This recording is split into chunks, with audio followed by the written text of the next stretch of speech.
చెప్పే మాయ మంత్రం కథ కదే చంటోళ్లను భయపెట్టే భూచోడి కథ కదే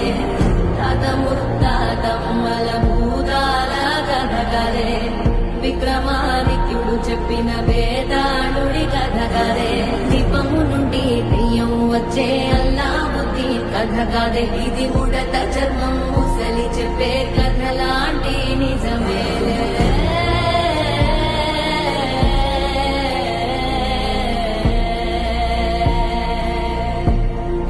నిజమే